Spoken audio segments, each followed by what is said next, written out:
Hello, hello, hello, Filter Free Amerika listeners.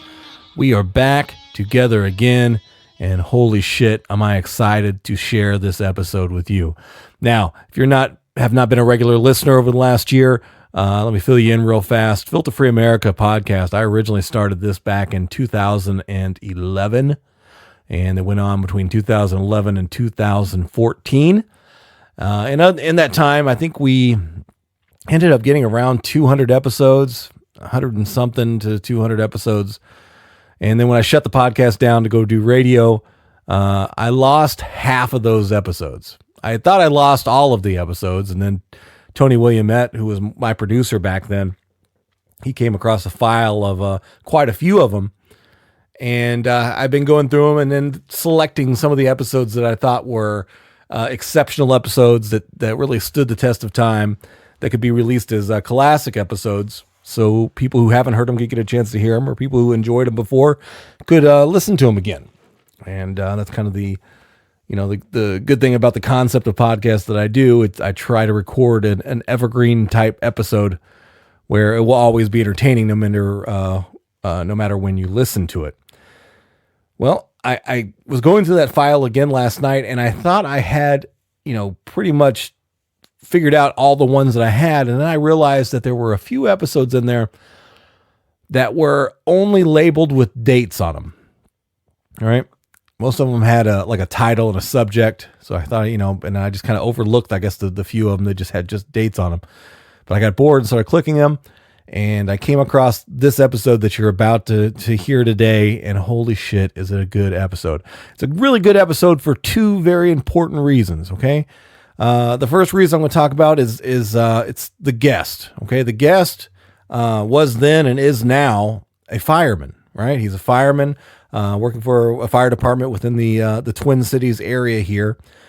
And, it was just an amazing conversation to have with him.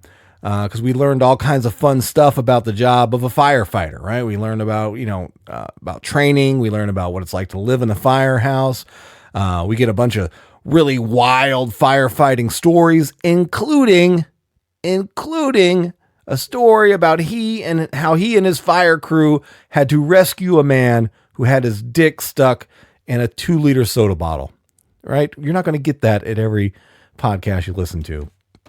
Right here, Filter Free Amerika brings you the hard-hitting stories, right? So that right there would be reason enough, right, to release this episode. Would you agree? I agree. I'm the only one in the room right now. Me too, and two fucking snakes. They agree. Okay. But like I said, there's two very good reasons why I want to release this episode. And this one here is probably a little bit more important, at least emotionally important to me, and probably to a lot of fellow comedians here in the Twin Cities area. Back when I recorded this episode and back the old format of the show, I used to always would bring in a guest co-host to sit in with me when I was doing interviews, just to add another dynamic into the audience. And of course I was a much weaker podcast host at that time. So it was always nice to have a second voice there to kind of back me up, to keep the flow of the conversation going. And anyway, I was going through those old files and I had pressed play, right? And started listening to that episode because, again, it was just a date. I didn't know what I was about to hear. And then I hear myself announce the co-host. And the co-host was a very funny comedian who from here in the Twin Cities by the name of Gus Lynch. If you're familiar with the Twin Cities comedy scene, or if you're a comedian who has worked with them in the past, listen to this show, that Gus had passed away a few years ago for a very tragic accident when he and his family were traveling to Mexico. And again, I pressed play and I heard myself announce that, I got a co-host for this episode, and it's a comedian and actor, Gus Lynch. And I immediately had a tear in my eye. I wasn't expecting that. It caught me off guard. It was like a pleasant punch in the face to hear his voice come through my headphones. And, if I didn't need another reason to release this episode, this is definitely it. I'm truly sorry that if anybody who's listening to this never got a chance to meet Gus Lynch or got to see him perform, he was a personality that was larger than life. And people say that a lot, but those are very, very true words when you talk about Mr. Gus Lynch. Extremely funny an individual, a good guy. I mean, we all have our faults in life, but overall, he was a really good person, really good to comics. You know, he was somebody to be almost like a fatherish figure to a big brother figure in the comedy scene here. And again, truly a horrific loss that we lost him. But yeah, so he's the co-host for this episode. So I take great pride in getting a chance to, release a little bit of his humor, and people are going to be, who know him, are going to hear his voice again. And, I can't see, anybody who knows him and who liked Mr. Lynch, not shedding a little bit of a tear. It's a really good opportunity to revisit some memories with him. So that's the other reason, right? Also in this episode, you'll get to hear a little bit from Tony Williamette of Minnehaha Recording Studio. He was a producer on my stand-up comedy album, and he's been my go-to audio guy for many years now. He's the producer for this episode and its original recorded form, and he always was on the mic and was asking questions and involved in the conversation. So you'll get a chance to hear him too. But now I'm already tearing up again. But this is a cool episode, man. I'm really glad I found this. I'm really glad that I get to again bring Gus spit it out. Bring Gus Lynch back to everybody who knew him and loved him. Real fast, let me mention the sponsor of the podcast, simplewebsite.us, simplewebsite.us. As you know, Squarespace is a website builder, and sometimes if you're like me and you're not the smartest, guy, you can't figure out even a website designed to help you build your websites on your own, right? That was me. That's what happened to me. So I turned to simplewebsite.us because that's their business model.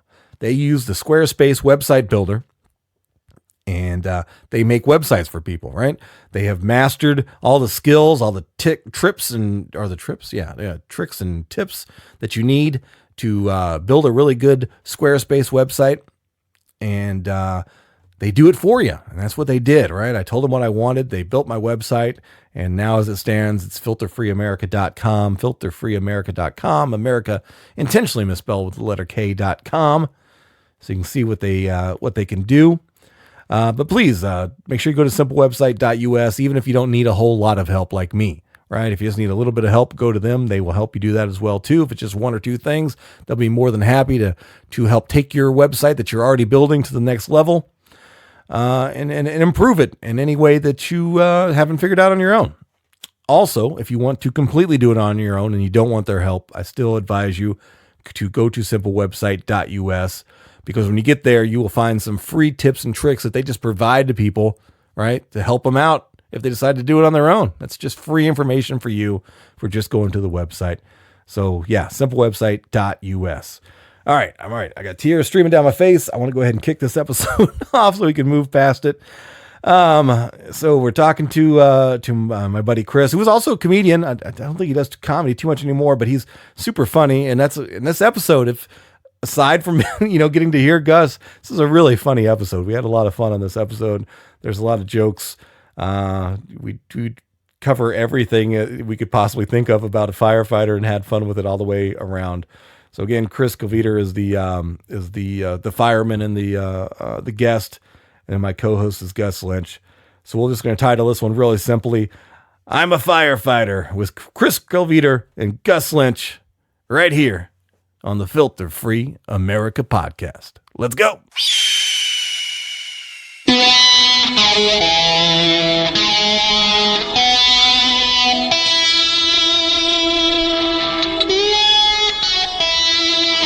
You are listening to Filter Free Amerika, Interviews Edition.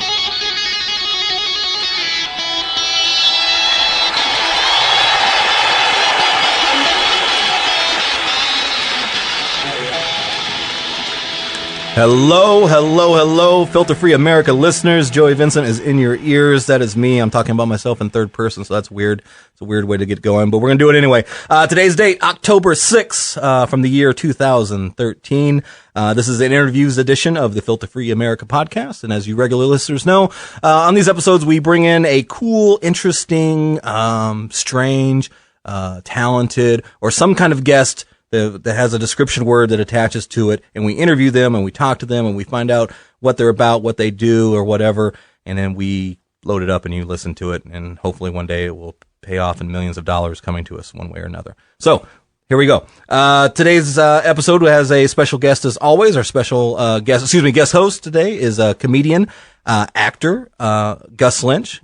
Gus, how are you doing? Hey, look at me. I'm talking into a microphone. You're very good at that. It's professional. If you're a regular listener of Filter Free Amerika, you remember Gus was on a past episode as a guest, and I think that was episode number 38, as far as my notes go here. An instant classic. It was one of the more highly listened to ones. Oh, wow. So did very well. So we got you back on here. Gus, aside from filling in and being a guest host as on the Filter Free Amerika podcast, like I said, you're a comedian and actor. We will be performing together in a future show that people who are listening to this, you'll have a chance to go see if you live in the St. Cloud area. We'll be performing. Gus will be headlining at the Red Carpet nightclub. That's at 8 p.m. I think the doors open on that one. If you're interested in attending that show specifically, you can go to redcarpetnightclub.com and find all the details on that. Gus, aside from that, this weekend, do you have anything else going on as far as shows? Well, obviously the most important gig coming up is the Red Carpet gig with my feature, the voice of Filter Free Amerika. Yeah, I'm sure. I'm very excited for that. Double your numbers, I'm sure. Let's see. I'm coming up on a week at the House of Comedy. I believe that's the third week in October. Make that the fourth week in October. And then, the October 30th through November 2nd, I'll be down in the beautiful Yucatan Peninsula area of Mexico performing, on October 30th. That's a Wednesday in Playa del Carmen. And, Friday, November 1st at La Buena Vida Bar and Grill in beautiful Acamal, Mexico. You're getting out of Minnesota just in time. Just in time. Bring on the crappy weather. Awesome. Do you have any points of contact as far as social networking, anything you want to share with people? You can find me on Facebook. On the Facebook, cool. Poke Gus on the Facebook. In the sound booth, as always, pushing the buttons, making the things happen, Tony Williamette. How you doing, sir? Howdy, y'all. Howdy, y'all. He's the country version of Tony. Yes. How was your week, sir? It was lovely. Lovely? Yes. Nothing new? Nothing really. Just getting shit done around the house, seeing shitty movies, that kind of thing. What was the last shitty movie you seen? I saw Gravity, and I didn't like it that much. Really? I'm looking forward to seeing that. I was really looking forward to seeing it. It was like a spectacle, but it was nothing to write home about. Did you do the full 3D IMAX version? Yeah, I didn't even know I didn't know it was a 3D thing I was getting into, but I did. Huh. I'm still going to go see it. My kids hate the 3D. Really? Yeah, they don't like it. Why? What's I don't know. I think it's maybe because they wear glasses in real life, and so they don't want to do it in their leisure time. Fair enough. That's good. What about the IMAX? Are you an IMAX fan? I've been a couple of times. I don't think I've ever done just a regular movie at the real IMAX theater. Like, I've been to movie theaters that say it's in IMAX, but then you go in and it's not like the IMAX. Yeah, it's just a bigger screen. Regular theater with a bigger screen. Yeah. IMAX, you want to do it right, you go to like the Minnesota Zoo. That's what I would like to do that. And that's big and it's curved. Fucking awesome. And the Science Museum as well. Yeah. Science Museum has one as well? Yeah. Although I don't want to see Sandra Bullock that big.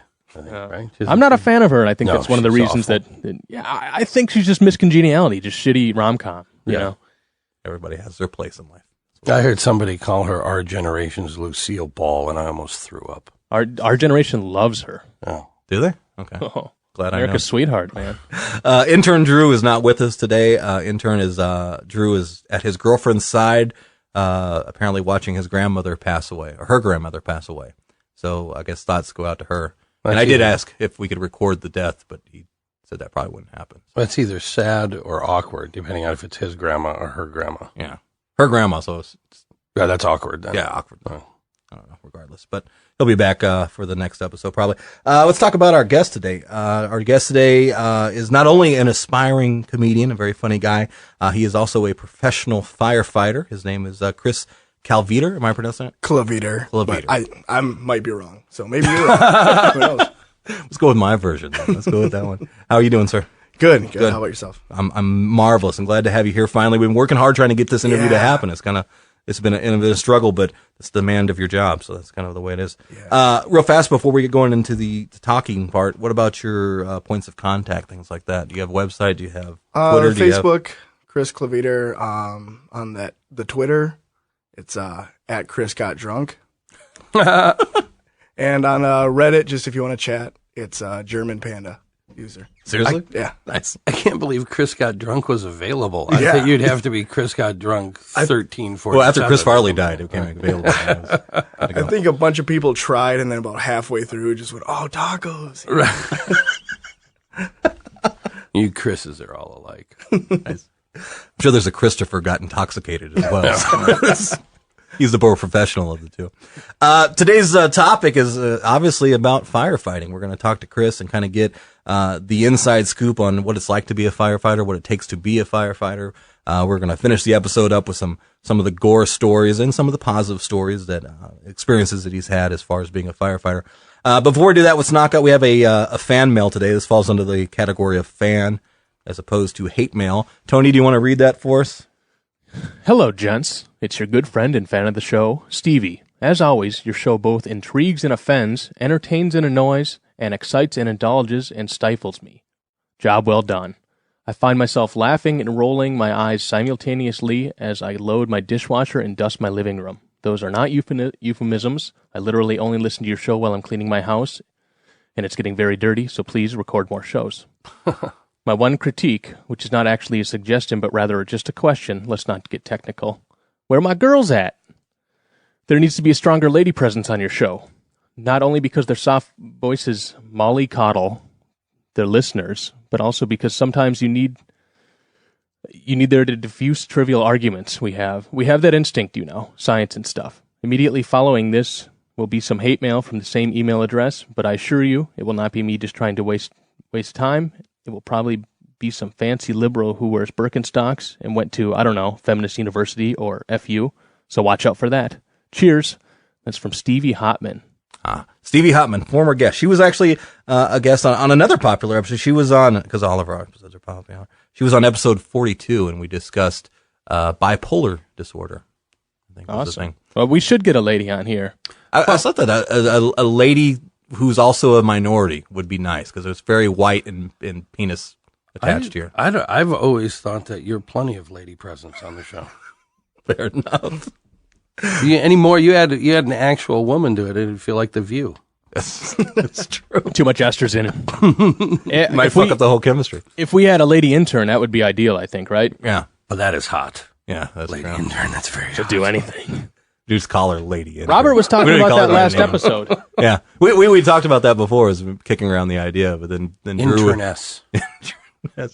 But no females responded to the ad that I put on Craigslist, which is weird. Would you like to go over the high points? Hey, of that? lady, It's in the casual encounters section. you want to sit in a house in South St. Minneapolis and talk into microphones? You want to do that? No, You want to do Okay. some weird stuff and not get paid? Pretty much. I'll buy you dinner. But the amount of weird dudes that answered was like huge. How about passable? How about passable? Is that all right? Drew, if he combed his hair right, was Or if they just paint their nails, it still feels the same. Hey, the first time I was exposed to the word intern was the Monica Lewinsky scandal. I was coming of age. Oh, she made it cool. Yeah. She made it cool, and she made it real. Did you then think that intern meant somebody who gives blowjobs? It felt a little bit like it was like, what is this position? Who when is your this? sister What is came this? home from college and she was like, "I got an intern spot." You're like, "Oh, Yeah, you did. awkward." Nice. It's mostly busy work. Kind of. Thank you, Stevie, for taking time to write the letter. And yes, we do. We have considered that, and At least a something we're female looking into. guest. Let's start there. That's true. As soon as you can find me one that's worth putting on there, we'll do it. It's Sheila. She's a female. That's the only reason we have her on the show. Just girl shit. Hey, you're a girl. Want to be on a podcast? So tell us about you guys. You know? What's it like? Where's that clit at? Where's that? Let's get it into the real? interview. Is it This not turns into real? something. How long have you been a firefighter, Chris? I've been a firefighter 8 years. 8 years. At what age did you decide to be one, and what kind of led you in that direction? About 3 weeks before I became one. Really? Maybe about a year before that. I was getting out of the army, and I was kind of, well, now what do I do? you know. So I joined the Guard, talked to some guys who are firefighters, and said, "Yeah, take the test. Get your EMT license, take the test." And then I asked, "So how many people apply and take this test?" They go, "About 4,000. So get ready to take a lot, but each time it gets easier, you know." And luckily, I got hired and passed on my first one. Really? Yeah, right off the bat. So. Okay. The vet points really help. So. Okay. Did you do any firefighting type duty in the military? Because I think they have firefighters as well, don't they? Yeah, they do. When I joined the Guard, I did sign up for the fire department just to see what it's like, and they send you to a fire academy down in San Angelo, Texas. That was about 4 months. So, but it's a really good school. And then I had all my credentials when I got out. You know. Okay. What is that? What do you need going in to be a fire beside the EMT? It really license depends per department. Okay. Some departments want you to have your paramedic license. Some just want you to have an EMT license. I think that's the minimum is an EMT license. And just for listeners, know we're not going to say specifically where Chris is a fireman at, but it's in the Twin Cities area here in Minnesota. But aside from that, most of the stuff applies, right? Yeah, and I don't know if we mentioned this yet or not, but I am a professional fireman. So when I'm talking about what it takes to become a fireman, I'm speaking on the for career purposes. Do those volunteer firefighter guys really chap your hide when they walk around acting like real firefighters? Well, You're like, well, you know, I'm a I mean, we deal with open micers a lot, Yeah. right, Like Joey? hack It's got to be firemen. about the same thing. Yeah, you know, when they come up, when they do start talking shop and stuff, I go, hey, I met Adrian Peterson once. I didn't tell him about my high school football days. Yeah, right. I've never actually said that. I wouldn't ever. No, those guys do go out and, you know, they put their ass on the line too, just like we do. Yeah, so Chris, can you maybe clear it up a little bit for me? I was just going to ask that, so I'm glad Gus brought it up. You know, I've played softball with these guys, and they're all about being a fireman, you know, just these part-time guys. And my understanding is that they're just It's kind a of team on of just call. volunteer softball players. Well, it depends on the, volunteer firemen. Softball. They'll milk it for all they can get, definitely. No shit. Well, you get laid once using a line, you're going to keep throwing Right. it out there, you know. But these guys, I actually played softball with them. That's how I knew them. My understanding is that they're on call certain nights, and they get paid like $8.50 an hour, or something like that, for being on call. They get paid? Yeah, it really depends on the department. Some departments have more money, some have less. You know, they're all run by their jurisdiction. Like Bloomington's a pretty big volunteer department. So those guys might spend a night in the station getting paid. Well, You these know. guys oftentimes they live close to the station or something. Yep, and then they have to have nights they, you know, agree not to drink or whatever. And Right. keep a pager on them. I can't believe we're paying volunteer firemen. I'm a libertarian now. Well, I just converted. let's stop calling it volunteer. Yeah, right. Yeah, it's a Well, $8 a now. lot of That's them- almost volunteering. That's pretty. Yeah, a cheap. lot of them will correct you to say it's a paid on call or part time. Yeah, right. I knew volunteer firefighters in my hometown back in Missouri, which is a very small town, and like they had like a T-shirt, and like they wore regular clothes, and like, T-shirt they and a had to hose. supply their own. Yeah, they got a hose and a hose. Yeah, that kind of does chat. I saw one shirt that said, But it's They cool had because a he got to have a fireman- light in his truck, so he could race to the scene. It was yeah, pretty cool. that's strictly just to make himself feel bigger in the pants. You get the navy blue shirt with the white lettering. That's what he had. Yeah, exactly. Yeah, I did see like there are when you're asking about the volunteer firemen who kind of chappy. There was one shirt I saw a guy wearing at some county fair, and it said it had a fireman carrying out some sexy girl, and it said, "Real heroes don't need to get paid. Volunteer." Yeah, That's right. Now, I think volunteer firemen are actually better than you guys. You're just in it for the paycheck. Why are we interviewing him? We're going to talk to a real hero, an underqualified. We'll get the hero. B-side version. We'll get a volunteer firefighter and redo the whole interview.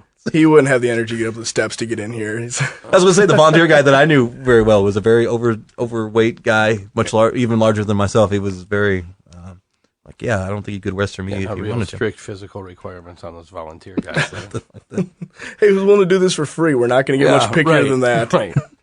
You were talking about the always have a line to get laid, and that's kind of the angle. Do firemen have like a nickname for women who want to bang firefighters? Is that a Just your jersey chasers, generic stuff. We don't have.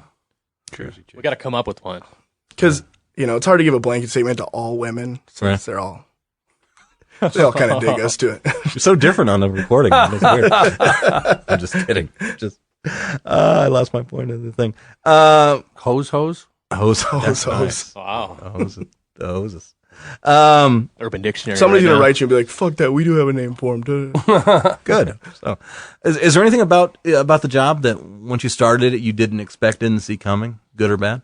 I didn't Or expect both. so many mellow people to work with so many mellow people. I kind of figured an adrenaline fueled job Yeah. would have a lot of the same type of guys that I was in the military with. Gamblers, big drinkers, guys who like to, work out a lot. Just your generic stuff. But then I get in there and there's like a 50-year-old guy watching deer hunting programs, and cleaning a rifle all day. Like, hey, you're a pretty chill guy. I would worry about the guy who cleans his rifle all day. Yeah. Yeah, he's not allowed Whispers to it. They put the kibosh on that. Name? Yeah, that's weird. No rifle cleaning in the firehouse? No. Like Vincent D'Onofrio. Yeah, it took us till like jacket. 2009 to ban guns in the workplace. Really? They used to be like a regular thing there? Yeah. That's good. Well, I don't know if there's anything, I guess it's kind of weird. I pulled up to a bank today, and it had a sign that says, Anchor Bank bans guns on these premises. Unless you're a professional bank robber. And it's okay to... That's all right, I know what I'm doing. Bring your gun in. Some bank robber was, shit. Well, I really thought that was already pretty much common knowledge. You just can't point it in the bank. Yeah, that's right. What it is. You're married and you have a child. Mm-hmm. That's the thing. How does that affect the dynamic of your relationship? I mean, you got a kind of a high risk job. There's stresses that she has to deal with and your kid has to deal with. Yeah, she, once in a while, she'll tell me she sent me a text or call and I'm just not paying attention to my phone or I don't have it. Or we are out fighting a fire and she doesn't hear back for a long time. She said she gets a little tense at those times and, or if she sees something on the news. Like you're halfway up a ladder, like fighting a fire, or LOL. Yeah. Did you leave the chicken out? Yeah, and, so she'll get a little tense at that time. And, I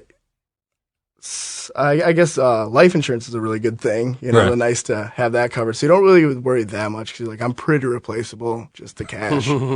Get her that. And, then my kid hates when I'm gone for days at a time, How does that work? Like, all I know is like from movies. Like, what was the TV show with the Bill Hicks guy? What I wanted to ask is firefighting. Is it more like Backdraft or Rescue the Me. other one? Rescue Me. Yeah. Yeah. Or Burn Notice, which I don't even think is about firefighters, but as with Burn Notice. Well, that's funny you mentioned Burn Notice because that's spot on. It's mostly like Burn Notice. It does seem like firefighting would be it's a like Fox Burn show. Notice and Monk.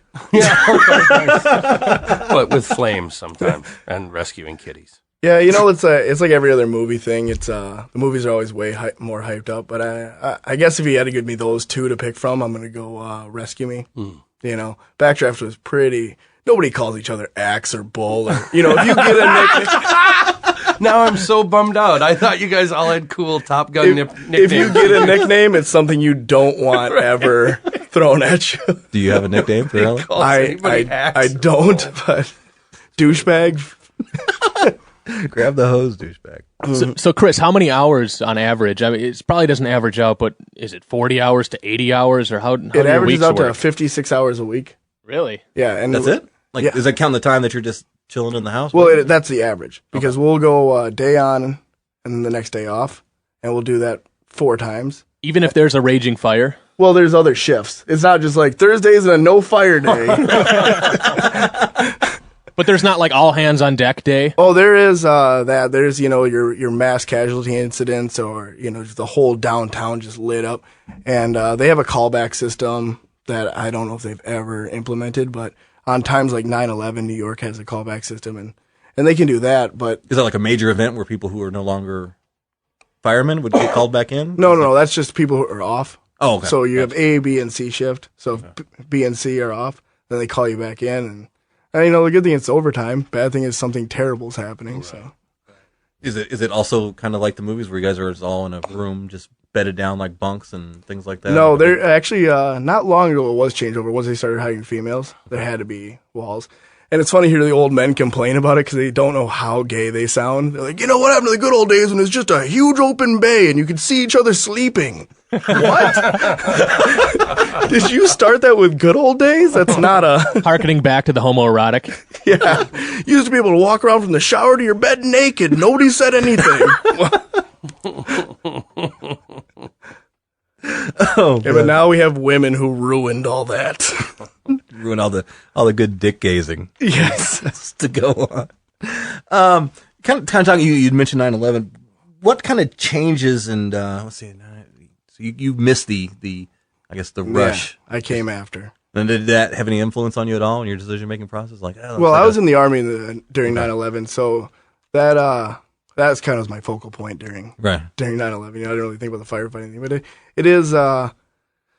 You go back and you watch the stuff, and you do watch like training videos from before that and then after that, and just the overall nature of how guys were acting, you know, and being and stuff like that, and how the public treated firemen before that. Yeah, and it's because nowadays you guys are still riding that 9/11 bump as far as getting pussy, right? Because I mean, like that's like you get like way more now, right? You know, I don't know if the 9/11 bump happened. I mean, I think it's always been a thing, but the public appreciation of firemen went way up, and then it's sliding back down. Yeah, you guys are due for another disaster here. Yeah, especially if the economy keeps tanking. The further down that goes, the more we need a disaster to be like, hey, we're cool, right, guys? Instead of some old Republican standing outside the station yelling at us, quit wasting our money. So you can't really speak on the change because you weren't there, but I mean, what kind of things do firefighters train for now that are attached to things like terrorism and things like that nature? Well, there's a school down in New Mexico that trains for anti-terrorism, mostly doing with explosives and stuff. And before, it's just, you know, who they're talking about are the terrorist groups to look for. And then it scaled too far forward, and it was just looking for one specific group. And now the classes have to really go into each group, what they target and how and why, including local terrorism. But for a while, it just got too scaled into foreign terrorists. Okay. But you know, so the bomb tech schools, they've gotten a lot more openings and a lot more funding to do classes. Equipment, I can't speak for every department, but a lot of departments are a lot better suited with equipment now because it was kind of seen as a secondary priority. You know, it was secondary. It wasn't a big deal until they saw how a lack of equipment affects major casualties like that. You know. Okay. Well, what kind of stuff do you deal with as far as equipment wise? What's different as far as even like everything from counting ourselves as equipment because a lot of departments are running short staffed, running with 2 guys on a truck, 3 guys on a truck. You know, pretty short staffing scenarios, and then guys having old turnout gear, the coat and pants we wear, so they're getting pretty serious burns from not having newly funded gear, masks they couldn't see through, tanks that weren't working right. You know, guys running out of air. A lot of communications issues came out of 9/11. A lot of change in how we talk on the radio, who gets to talk on the radio and when, and then having a dedicated channel, you know. So a lot of that. If you actually, and then also like one thing 9/11 showed us is the emergency equipment you carry. So if we're down for, it depends on your equipment, but 15 to 30 seconds, we don't move. We have a pass device that goes off. It starts chirping and beeping to let rescue crews know where we are. Okay. Well, they finally saw the importance in that on 9/11 because if you watch the videos, you go back and watch it with the sound on, you can hear all those chirps, and that's all firemen that are buried within the rubble. Oh. And when you hear it like that, it changes everything too. You know, how you're viewing that incident. Right. Myself as a self-admitted 9/11 conspiracy theorist, I would be remiss not to ask at least your input on that. Me looking back on it, and especially videos of the interviews of some of the firefighters, like they were coming out of the building, like as everything was still unfolding, and then after the fact, a lot of the reasons why I'm skeptical are the things that they said, where they mentioned specifically multiple explosions in the building and things like that. Have you looked at those, number one? And if so, are you comfortable talking as far as where do you fall on that? Well, I'm friends with you on Facebook, so unless I completely avoid Facebook, yeah, I've seen them. Comes up a little bit, yeah. Now, first of all, just on the not taking anything from the firemen that were in there, they were some of the bravest sons of bitches you ever seen. You know? First ones, yeah. Yeah, and to live through that's an amazing ordeal. But then you got to think about how much can you really remember clearly during that time. If I go into a regular house fire that's just room and contents, I'm not really that pumped full of adrenaline. But if I came out and you said, how many chairs did you see in that room? Did you notice any? You know what? Honestly, it's so much tunnel vision. I couldn't even tell you. If I took a person out, I couldn't tell you their age, gender, you know, anything like that. You don't really remember anything. You're just so automatic at that point. Just going through the motions. Yeah, and anybody who's been in a fight could tell you the same thing. You're just so automatic at that point that you're not taking in this information. So, you know, if they're saying they saw something, maybe they really believe they did, but whether or not that's the truth is a different story. And then, you know, like just other things. And I'm totally open-minded to take either or. I'm just telling you what my thoughts on some of the pieces that have been put up by the 9/11 Truth campaign. And the other thing is some people have been saying steel wouldn't melt from jet fuel. In an explosion, in an impact scenario like that, with all the things that could be in a fire, steel can warp at around 1,000 degrees. And it can warp and lose its integrity and then push other beams out and everything. And we've seen steel in some of the older buildings that burn, and they get warped and twisted like a pretzel rod. And that's in just a normal building fire that you could find in any major downtown area. So a jet fuel crashing in there and heating up to easily higher degrees, will twist with steel. Now, all that being said, I still am open-minded to anything, information pieces that I come across, because you really don't know who's up to what or what's going on. You always have to be wary of everything. What was the kind of going back, but still staying on subject? Is what was the largest kind of fire? You don't have to be a specific location, but largest type building or place that you had to go into for a firefighting type incident? We had a fire at a senior citizen complex that they one of the older people start in the party room, which was on the basement ground level. Oh, sorry. It was Herb's birthday again. Party room at the senior center just got out of hand. It was 100 candles, dude. It was not rated. When we came in, there's lines of blow and yag shots. They were trying to light their farts when they hit the drapes. It was the initiation of the fraternity. Senior homes have fraternities and sororities too, right? Right. They You pledge for life. That's true. Yeah, so I'm not a fire investigator, so just back, somebody started something down there and it rolled through a floor, and then of course the smoke took over the whole building. So once you're done extinguishing the fire, which is a very physically taxing ordeal, after that you have to go and get each elderly person out of their room because they have not left. They're not going on their own, are they? No. You ever been in like Mystic Lake when the fire alarm goes off? It's the same in their house. Just I'm not leaving this machine. It's either today or tomorrow, anyways. Was everybody okay? Well, and you can't. Not only do you not want the old people to burn up in the fire, but they're so dry with those twig-like bones that would act just as like an accelerant, right? And That's right. Building would go up like it was made of flash. It's like tinder. Then we'd have to come back again. Yeah, right. Do you guys do? You can't identify the bodies because they don't have teeth anymore. There's no dental records. They're all the same. You can't even tell if they're male or female. Do you guys do is it like a separate part of the fire department, the investigative part of it, or are you guys responsible for that as well too? Like that's in-house. Yeah, that's just an appointed position. You take tests, just like any kind of promotion. It's a promotional spot. Okay. So a better paying position, I guess, for that type of thing. Do you guys have internal affairs that uncover crooked firemen and everybody hates them, calls them rats? Is that just the cops? First ones to go down in prison. Yeah, I think, unless you wanted to fire the 90% of the fire department, that's probably not a good idea.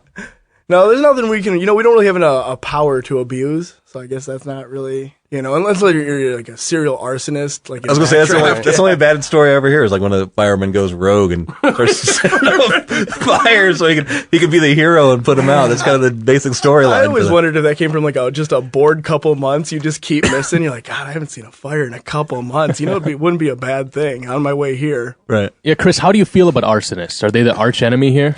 Well, it depends on what they're arsonating. Burning? Yeah, burning. Sure. Let's say a building or a house. Well, if not a volunteer. If it was an occupied home and it wasn't theirs, and they had neighbors and stuff, if they're putting lives at risk or people's property that's not theirs. But a vacant building you're cool with? I'm not cool with it. I'm not going to condone it. I'm not going to go, hey kids, go burn shit. Right. But at the same time, I did get in the job because I do love the rush of getting into a good hot fire.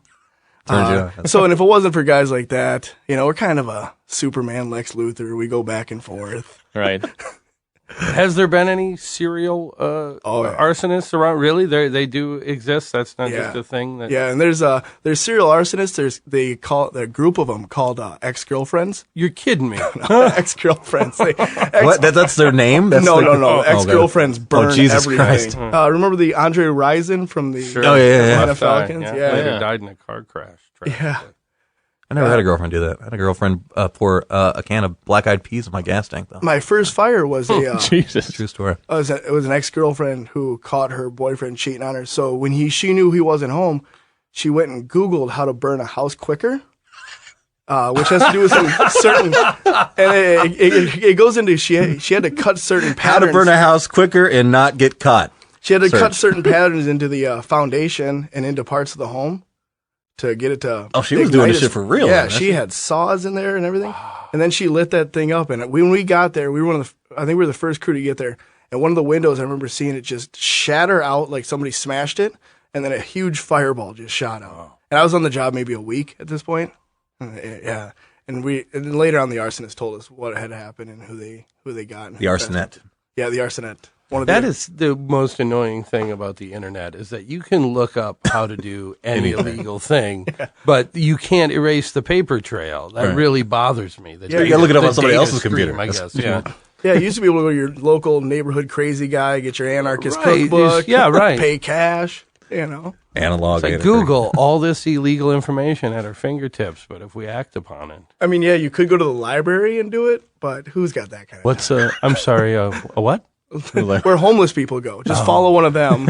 You'll get there. And poor people go get on the internet. That's where that is. End up at a 12-step meeting. Have you ever responded to a fire where the arsonist kind of got caught up in the fire and didn't make it out? There are, as far as like arsonists who just do it because of they just get off on seeing fire, that's a wide spectrum of weird. I mean, there's guys who Those are the guys that set the thing on fire and kind of sit back while you guys arrive and watch you guys fight. There are those. Yeah, there's definitely those guys. I saw that movie. Yeah. The guy calls it in. I don't know. It's been like 3 movies. Well, there's sometimes where the guys will be like, the arsonist will turn out like the guy who's trying to direct traffic when you get there, and he's trying to help you out. Oh, I think I saw something over here. And, Wow. And you're just like, oh, so you want to be a fireman? That's sociopathic type stuff, right? Yeah. And then, well, they're Some disgruntled, like, volunteer firefighter. There's some arsonists who get caught masturbating. That's how they get caught. They're standing across the street jerking one out.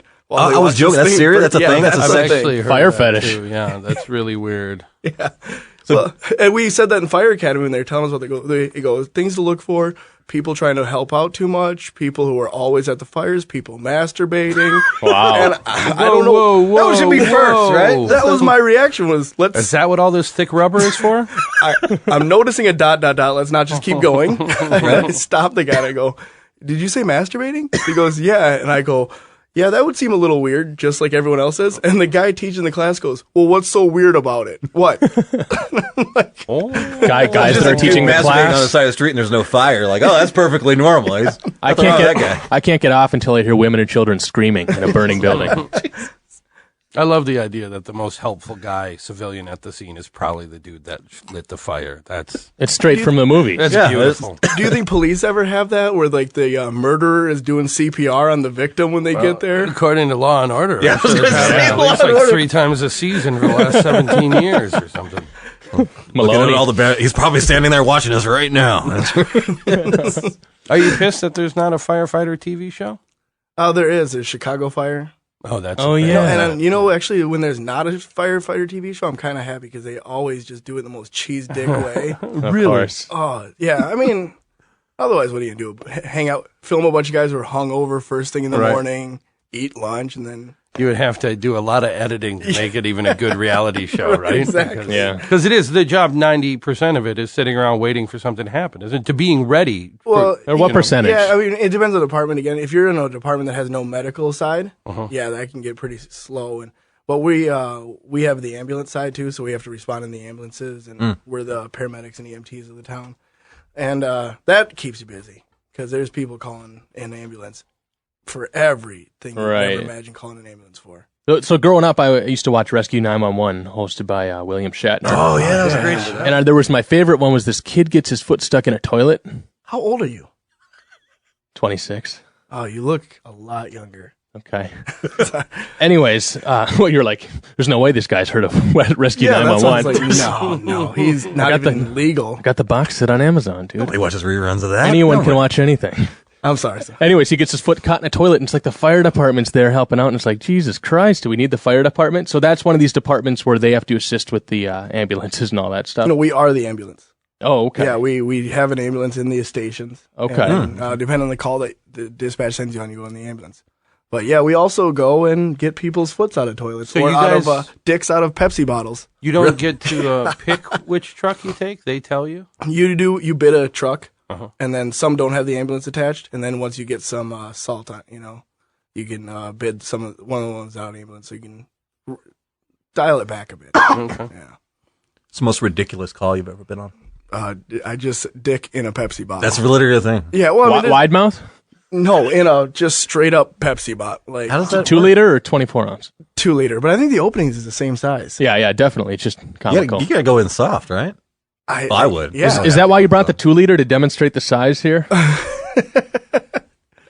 Yeah, I was going to show you. This is how it's done. I mean, was it a 6-year-old kid? That's really small. Yeah, no, That's it was a really small. It was a opening. grown man, and I feel like a mammoth now. Like knowing that had to push it in and work well, it in like he a got stuffing it a in sausage. there, and then when he got hard, it wouldn't come back out, and the Oh. blood wouldn't return, so he just stayed hard in there. And Oh, he- sure, like a kinked hose. So first he tried cutting it off with a pocket knife, but the plastic there is pretty thick, and I think he nicked it a couple times. Hold on, It's like a really small Yeah, cock this- ring. not that I is. make a habit of fucking bottles or nothing like that, but it seems like to me that if that was in that situation, it would be fairly easy to get out of that. It's pretty thick plastic. Take a pocket knife and just try cutting that top of the. Especially when your right cock's next to pushing your up against the dick, by back. the way, Yeah. yeah. You're engorged So cock. he tried burning it with a lighter to get it to melt off. Ah, these ideas keep getting worse. This is I'm not. It comes in a 3, and this is real life. Third idea, he took a crucifix off the wall and tried just forking it off there, just digging it in. So we Help go me, in- Jesus! but it go don't. It's impossible. Like you wouldn't be able to dig it out. No. You'd really have to because the blood is in there. Yeah. It can't push it back. Oh Right. my god, that's awful. You need some tin snips or something. This is why I questioned at least his motives in this, because we had Nurse Tiffany on, was one of our first episodes, and she told a story about this guy who would always come to the ER, because she's a ER nurse, and he would always have things lodged in his ass, right? Yeah. Like these homemade butt plugs that he would put in there and he'd get stuck, right? Because he didn't have the $24 for the And legit it wasn't, thing.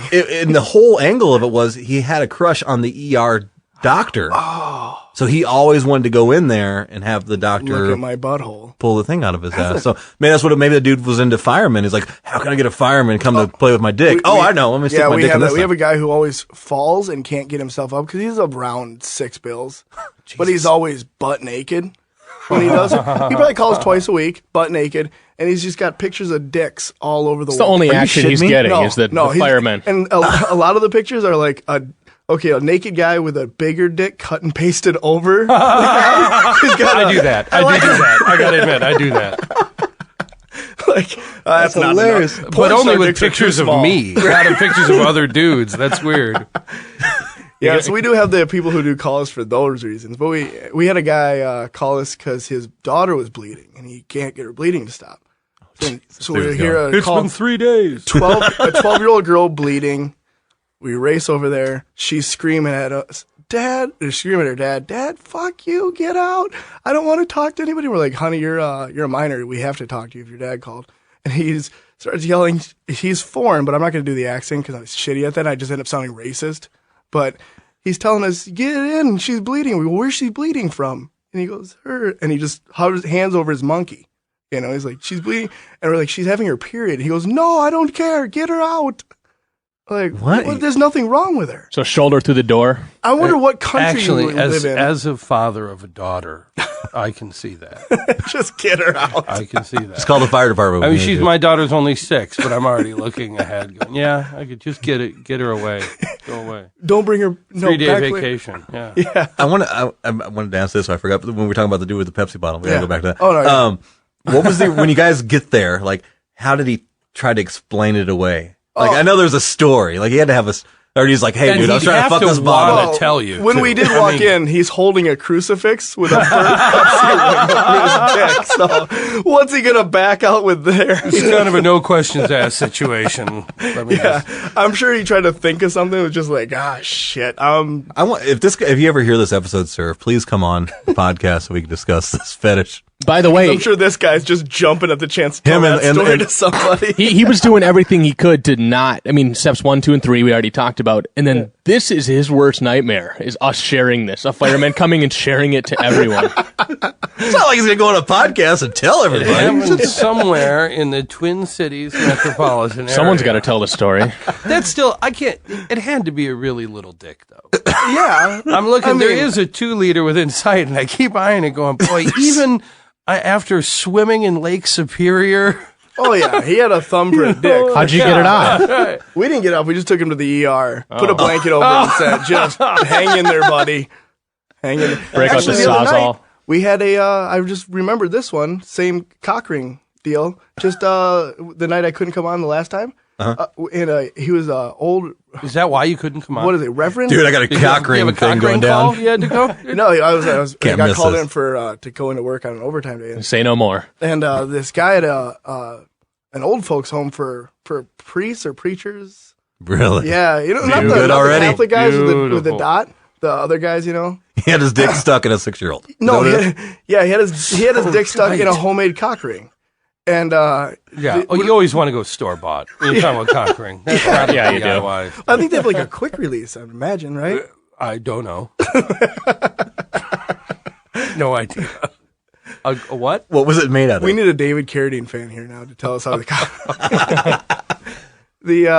Well, again, that's what reminded me, because again, the no look, just the nurse on staff tells us he's got his penis stuck in something that he made. And we go, yeah, that's let's just, can you walk? Let's go. Just put a blanket around him, and no need to stare at it and talk about it on a podcast and embarrass the guy. So he was wildly ashamed. Hearing stories like this just make me feel so fortunate that my dick has never gotten stuck in any of the things I put it in. Yet. Well, I mean, I have been married for 15 years. That's kind of stuck. Yeah. Let's use the cock stuck in things to parlay into the break now. Let's do our first break. Get that knocked out. I think everybody needs a cigarette. Are you sponsored by a cock ring company? Not yet, but this episode might Ben change. Wallballs, we're trying to get the cock rings on with us, though. I want to have like my own. Like I want to have to be like the Michael Jordan of cock rings. That's what I want to do.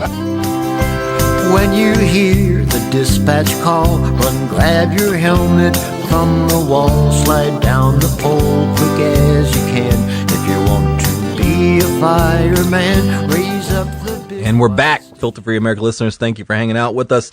We were talking with Chris about his job as a firefighter / dick rescuer. So that's a good thing. We kind of hit on it already, but I kind of want to talk about a little more in depth. Was both about not only women but also the controversy that came about gay firefighters. So we'll start with the women first. Have you had to deal with any issues like that, either from the group of firemen that you kind of already made some jokes about some of the older firemen, their Yeah. positions, but any like the reverse, maybe some women firefighters that wanted to bring specific changes to a firehouse that caused some disruption in the energy, maybe? Well, I'm sure when, the first woman to be hired on the department I'm on is still there. She's getting in close to retirement age, but according to her, she just tried to keep her head down. She prison yarded it. She just kept her head down, eyes forward, punched out the biggest guy when she got there. That whole deal. I think she didn't request anything. There wasn't until there's like a few more women, and then it became more of a national issue that things got changed. And I'm sure some of those women did catch some flack for it when that change came about. But as far as I can really only think of one woman who's actually she's pretty fragile. She's kind of always waiting for somebody to offend her. Okay. And other than that, I think that's just the type of person she is. Yeah, she did. That would be the case if she were a cashier at Walmart. Or Yeah, whatever. yeah, exactly. I remember when, it must have been more than 20 years ago now, the first time the issue that the tests were discriminatory against women came up in the St. Paul fire department, and I remember one of the complaints being that it was unfair to women because part of the test is you had to carry a 250-pound dummy down a ladder, and I remember in listening to that I was then 255 pounds, so I sort of found it not that discriminatory to me. Yeah, that's the thing. Most people. I can't speak for that particular department, but like every department has changed their test. There's actually a nationally given test now. It's standardized now. Yeah, but not everybody has to take it. It's just an option, and you can buy a prepackaged test now. But yeah, some things did get dialed back, and most people you talk to are going to say, well, yeah, people are getting bigger, not smaller. And I think one thing they don't think about is it's not just to get more women. It's just now guys have to pass a less physical standard, and you're going to get lesser fit gentlemen on the job too. So everybody's bar goes down when that happens. That was the question I had, is the testing and the physical requirements the same? Yes, they are. But to do that, they scaled them back. Right, to make them more reachable for. And I'm all for it, women's living, doing whatever. But women still have to be in very still have to be in very good shape. They didn't dial it back so my mom can go pick it out and pass the test. But at the same time, they did lower the standards, and the dummy drags gets, and then lighter, and the academy gets a little easier, and everything kind of changes. And I don't think you're messing with lives. I don't think there's room to. I think there's a time for politically correct, and then there's a few times when maybe that's just not really the best situation. Right. I don't want to ask anything that's going to lead to you getting in trouble for saying something you shouldn't. But is there ever, and if choose not to answer this if you don't want to, has there ever been a time where you've worked with a female firefighter and her physical limitations have came up? No, I mean, no more than with a guy, a guy who's not.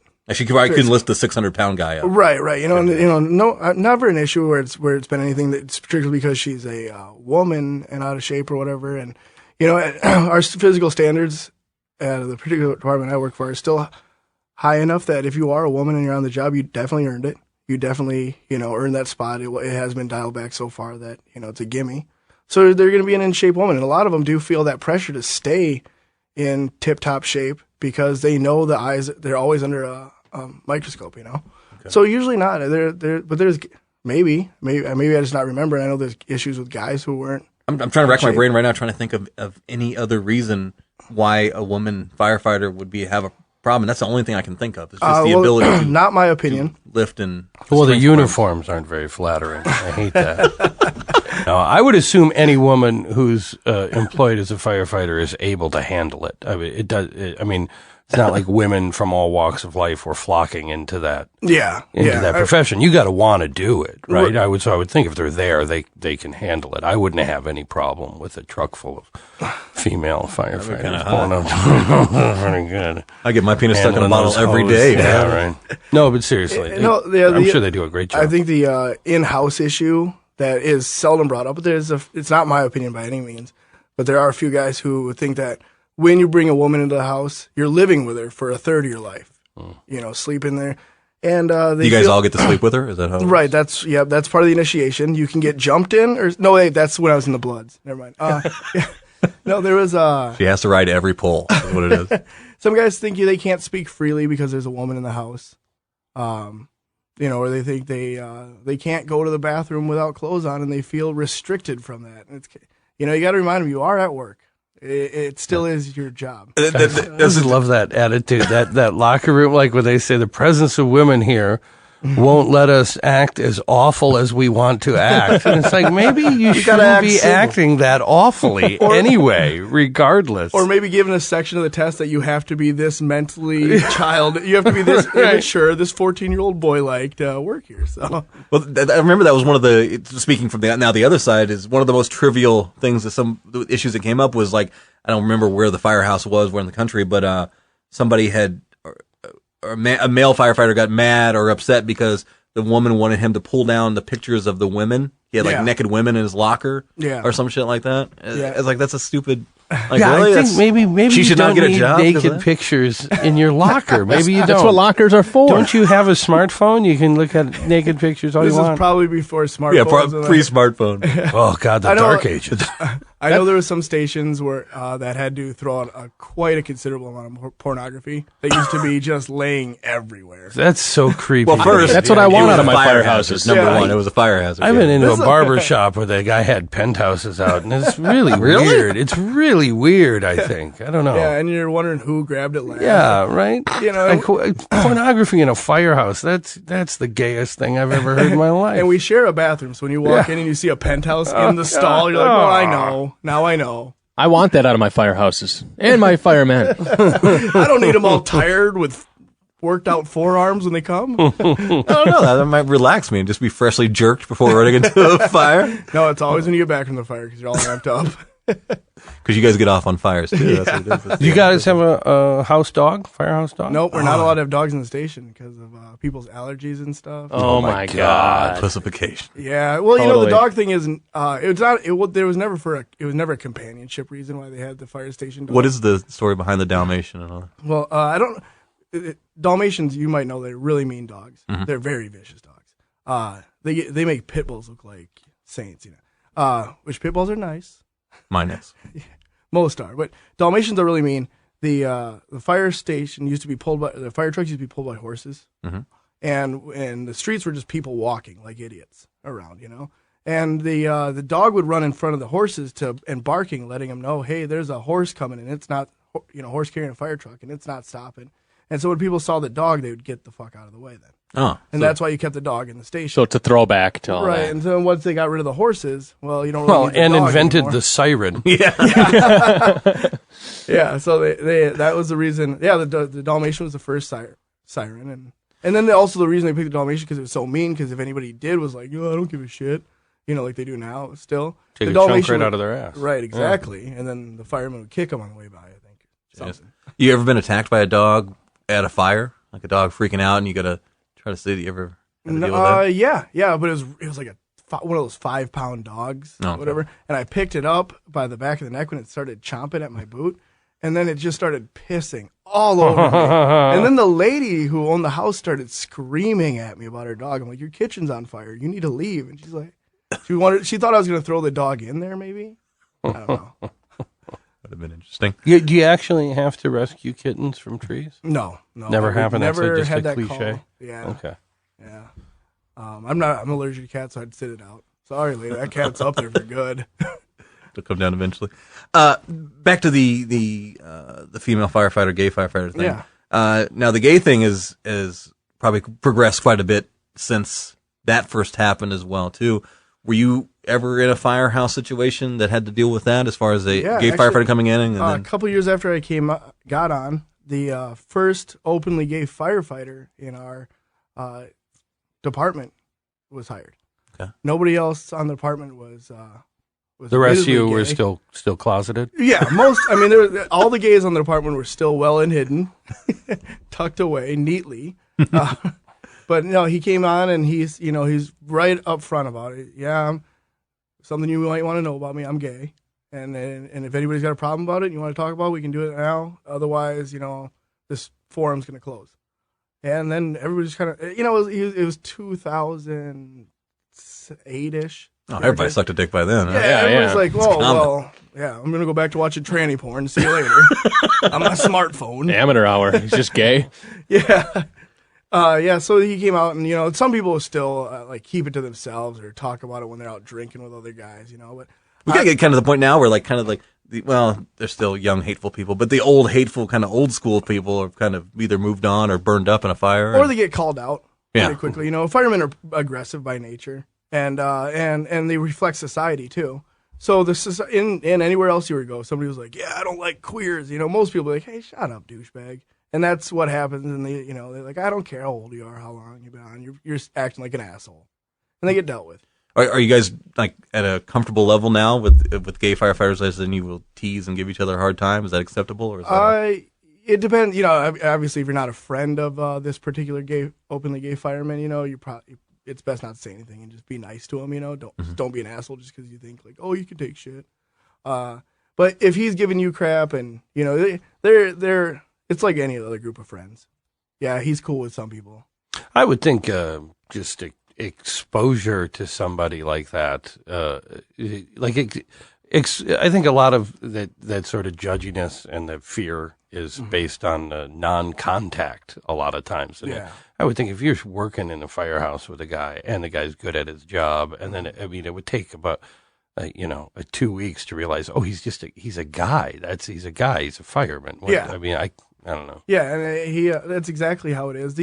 And for the most part, it's done a lot of good for people, changing people's minds. The only people I feel bad for after he came on was the closeted gay firemen who were thinking about coming out, and then this guy I'm not going to be number 2. Took all his shame. He was like, "Hey guys, never mind. He already said it. You're just being like him now, douchebag." Now everybody wants to be gay. Bandwagon humper. Take a swing of topics here. Am I right to say that most household fires are preventable? Is that kind of where? Yeah, definitely most. I mean, everything's getting safer and safer. So most of them are just completely overlooking stuff or leaving a lot of food burning starts the cabinets on fire. And that comes from a lot of drunk cooking. Okay. Or just people getting. I've been there. Yeah, we've all been there. I've done high cooking. And just a public service announcement: if a fire starts in your stove, don't freak out. That's where fire lives, in your stove. You don't need to call us. Just wait for it to go out.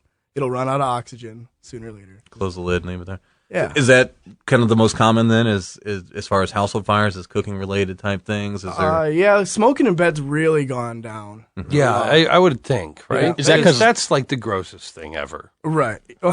Is that really, because smoking cigarettes where you sleep? That's Yeah. disgusting. Yeah. But there's some people who don't. But weed, have I'm such totally great- cool with weed. I vape, so it's different. And not a lot of bongs tipping over and starting huge fires. Well, the thing know? is, a built-in fail-safe water puts it out. Geniuses. That's what a bong's for. What's some basic advice that people overlook as far as just general household safety? When your and- smoke detector starts chirping, that doesn't mean, hey, take me apart and leave me in the living room or Guilty. the closet. I'm guilty. Yeah. I've got Totally two guilty. out of 5 right now at the house. how can you live like that? Like a fucking lizard. Okay, It just here's- beeps and you don't care? Here's the thing. No, just take it off the wall, pull the batteries out, set it down. We had one beep during the show 2 weeks ago. I think that's part of right. the, We had I think to part of the stop the problem is show. the 9-volt situation. Yeah. I'm taking it down like, who the fuck has 9 volts? Yeah, in they're their hard to house? find. See, but 9 volts are guitar pedals, so I have a shitload Oh, of them. right. Oh, Yeah. since most people You're are covered. guitarists, yeah. Yes. They don't have 9 volts laying around. They're not rechargeable, so you don't have them in a big bin or whatever. But get it taken care of. That's a huge problem. Carbon monoxide. Carbon detectors. monoxide, that's a big one, right? I don't hear about that anymore, but I feel like in the 90s it was all over the place, and people started getting the detectors. Yeah, it was pretty new then, and I think they recommend. A lot of people jumped on it because they thought just they were getting a little bit every day, But make sure to get them assessed once in a while too, to make sure they're up to par. And then keep your smoke detectors in. Probably don't smoke inside is a good idea. Don't put oily rags in garbage cans. It happens more than you think. Right. My dad burned down his garage that way. Oh. Yeah, he was like, I thought it was just something they told you in school, so you weren't just something to say. I'm like, Oh, some of that school bullshit like algebra. My dad's got a buddy who has a cabin. It was like old hunting shack we would go up to. Mm-hmm. But the guy lived up there, so it was more than a hunting shack. A wood-burning stove, which is total fire hazard. yeah. But it's a great way to heat something. His cabin burned down. They built another one, and that one burned down. Oh, Jesus. Same Trying to stove, stop because building cabins. the stove lived. Same stove. Oh, God. No, I'm a guy. I got my batteries go out on my smoke detector, and I just pull the thing off the wall and take it apart, and maybe I get back to it 9 months later. I don't have a lot of fire safety stuff. A house fire is one of the things that I feel I don't have a healthy enough fear of. Yeah. Like I'm convinced. Like if my house is on fire, I don't need the smoke detector. I'm going to smell this. It'll wake me up or something. Am I an idiot? Considering, It'll probably once put the you to smoke sleep. starts rolling in, you have a lot less oxygen, which makes you more tired. Oh, okay. Yeah, so you actually go into a deeper sleep once the smoke rolls in. So some people just keep asleep and burn to death. Right. The smoke is almost like your friend. Like, here comes a killer who's going to Right. hurt you a lot, but I'm going to make you sleepy. Before we had firefighting technologies, and now if the smoke rolls in your room, that's it. And you also, if you have kids in your house, you want to have as quick a jump start on things as possible. Well, they're light sleepers, so And they no, got like legs. I said, I think it's one of the things I don't have a healthy enough fear of. There are other things that are probably a lot less dangerous that terrify me. Probably not enough of us have a healthy enough fear of. I was gonna say, I think you're in the majority. I'm not Yeah. I'm thinking about burglars and shit all the time. I'm never thinking about my house catching on fire. I'm thinking about kidney stones. So Yeah. I lived in a mobile home in Idaho when I was. Well, quit bragging. I know, but I set the mobile home on fire with fireworks. Yeah. God, Yeah, so- that is about perfect, isn't it? I was way stupider when I was a kid. It was like the fireworks that you'd light, and it's like a little thing, and it spins around on the ground and makes like a flower. Well, I found out, and I was like 12, maybe 11. But I found out that if you light it and throw it, it shoots like a rocket. Well, So that was like, yeah, this is cool. We've made better fireworks now. So we're throwing them. Absolutely, you should do this inside. Yeah. Is this a It double? wasn't inside. It was outside of the house caught on fire. I threw Inside, it. outside, mobile home, the distinction. If it helps, it spread to the inside. So it was the thing. But I threw it and it shot and it hit a tree and bounced right back at the house behind me. And it landed in the bush in front of the house, set the whole bush on fire. And, mobile homes are just like fucking aluminum and sticks. That's all it is. Filled with paper and wood. Yeah. And the whole thing just kind of melted and I freaked the fuck out. I'm like, we had this like 5-gallon purified water thing that you get at the grocery store. It's got the little spout on it. Oh, sure. I couldn't think of grabbing a hose. I ran in the house and grabbed that and tried to screw the lid off and trying to. Your parents were probably like 4 feet behind you, just going, "Shh, just let him go." The worst thing that happens is we lose this. It was not a. We just bought that water. That's what they were really pissed about. Did they thank you because they wanted to buy a van anyways? It was a very long summer for me. Sleeping in a tent, yeah. I remember the firemen laughing at me too. Were you in some big trouble, or was the lack of parenting carried through? I with think the that was one of punishment? those ones. Like it was weird with my family dynamic. Like you could do certain things, you get the shit beat out of you, but every once in a while, I would just go above and beyond and just like, fuck it, go to your room. That's like, I don't care. You're too stupid to hit. You're living here. That's enough of a punishment. We need a few minutes to be impressed. Hold on. Let's knock out this. And we just had a break. We're gonna knock out the second one, get that done, get that over with, and we'll come back and finish up this episode. And we're gonna finish up talking about kind of the best and the worst stories of being a firefighter, some of the gore and some of the success stories of rescues and what have you. So listen to the break. We'll be right back. More Filter Free America. When you see that flame, who you gonna call? The fireman. That's right, that's right, that's right. When you see that flame, who you gonna call? The fireman. That's right, that's right, that's right. When you see that flame, who you gonna call? The fireman. And we're back, Filter Free America listeners. We are talking with Chris, the fireman. Pronounce your last name properly for me. Klavetter. Klavetter. I can't get my lips wrapped around that one. That came out really weird. We're finishing up talking about being a fireman. And I kind of wanted to end this episode talking about the best and worst stories of being a fireman. And I guess we'll start with the worst first. What is the most destructive fire you ever took part in fighting? I thought I had a bunch of notes I could pull up to shoot some stuff up. But yeah, the most destructive fire, I've seen entire houses come down because of the fires, condemned the whole building, or they had no integrity. There was a fire in a local business that took out 2 businesses right next door, and they were 2 locally owned mom and pop shops, and that was kind of sad situation to watch that all happen. Was that all just property damage though? No loss of life? No loss of life. I think a couple firemen got hurt fighting the fires because there was some old timey construction and really tight spots that you had to get to the fire. But that was the most destructive. But it's still, as far as seeing people die, I mean, I've seen a few that had fatalities, but they're almost always the case of the person was either a total shut-in who nobody had seen for years, or they were really old. Something where it's like, oh, that's sad, but not as sad as it could be. Right. What about you guys do traffic accidents as well too for the medical side? Yep. What was the worst traffic accident? Oh, that's probably easy. There's probably tons of those. There's a lot of those. I mean, there's a lot of. I saw We'll start with a light-hearted one, I guess. Work your way up. As far as light-hearted as you can get with this. Saw a guy who was speeding through a school zone at 2 p.m. He didn't know. He was drunk and lost control of the car and hit a telephone pole, and his testicles popped out of the sack. What? He hit with so much force, his testicles just poof, right out. Oh. Yeah. Was that his only injury? Because that'd be hilarious. Oh, he died. He died also. He Of embarrassment? lived for like, yeah. He lived long enough to see his balls laying on the floor of his car, and then he bled out.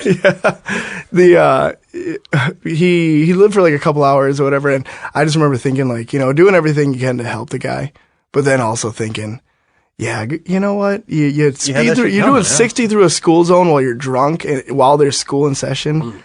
Maybe this is just karma coming back around, but so yeah. How fast do you have to go to get your balls to? So I know. I have no idea. We could Mythbusters. Let's write Mythbusters. Do your dummies have testicles? Because they should.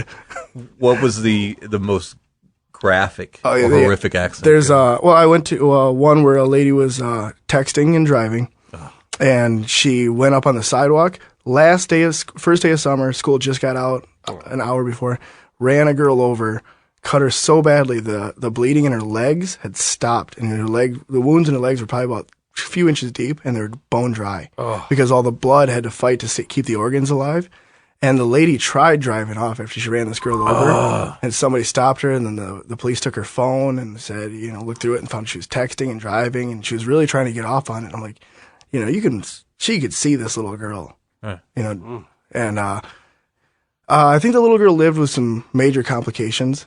Yeah. But yeah, I mean, just, and then, so now when I see people texting and driving, I'm very upfront about how I feel about that to these other drivers. That was what I was going to say. It's from the comedian side, and you as well. It's like, I know a lot of comics road comics, and they do that a lot. Like text and drive, and I've ridden with them. I'm like, dude, don't do that. I always say, do you want me to text something for you? Or, So just give a list of like roughly like how many times do you deal with like distracted? It's not just texting. No, it's not just texting. I mean, there's people. Well, that's a common thing, right? Radios going through purses, people putting on makeup and stuff, drinking and driving. It's a pretty common thing. Usually, actually, one thing I always say is how severe it is. I've never seen anything from just speeding. I've never seen somebody going on the highway and just lost. I know it's happened, but it's not like. Nobody's doing 80 and just poof, they're dead. Right. It's always some kind of other factor that they shouldn't have been doing, But yeah, I did see one kid who he was driving around trying to show off to his girlfriend in his little race car, and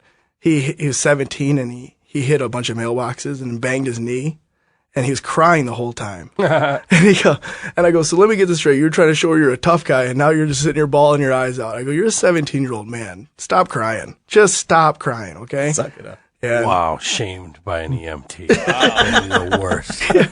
Well, and there's kids in every neighborhood. And you're a dad, Gus. When you see people flying through, you're now that guy. Hey, Slow it down.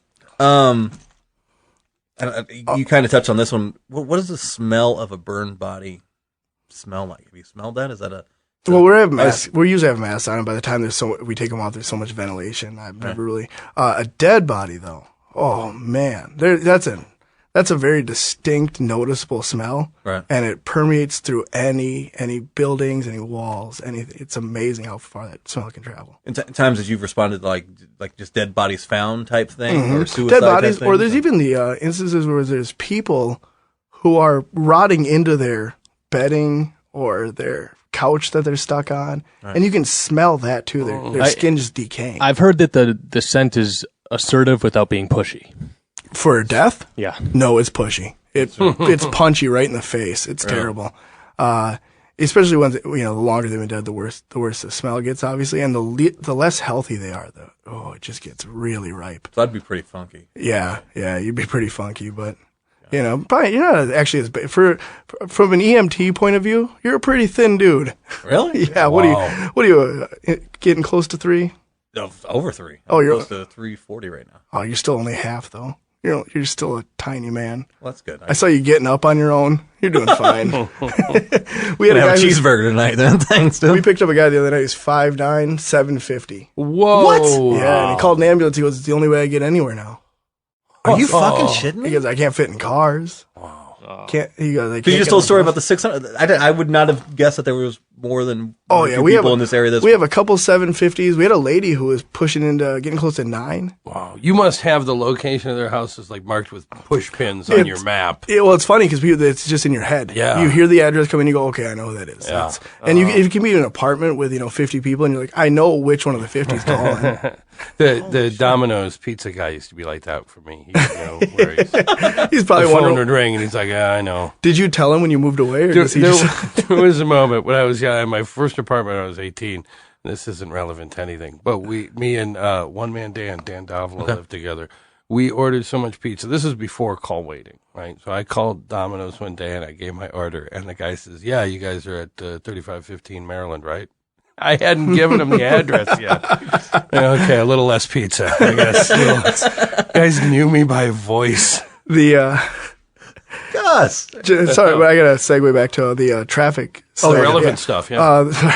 Did you ever see a pizza delivery guy having like a major accident trying to get there in 30 minutes? No, I actually haven't seen that. I haven't seen the Jimmy John's guy fly by us, but Freaky dead. we had an accident over on interstate locally, and it was a few teenage girls, and I think they were from one of the nicer neighborhoods around the metro area, methed out, wrecked their car, severed her spine. She's never going to use her arms. I mean, she was for using meth too, she was a really pretty young girl with probably a lot, if she got herself clean. Right. Yeah, now no more arms or legs. Might as well do meth. Yeah. Find somebody to light it for you. Oh, God. Can you imagine me quadriplegic with meth? Like, I've got all this energy. Just nowhere to go with it. Just blinking super fast. For 3 days, you're just thinking, damn, this is a bad idea. Flaring your nostrils super hard. Yeah, you're paralyzed. You got to switch to weed. That's settling job.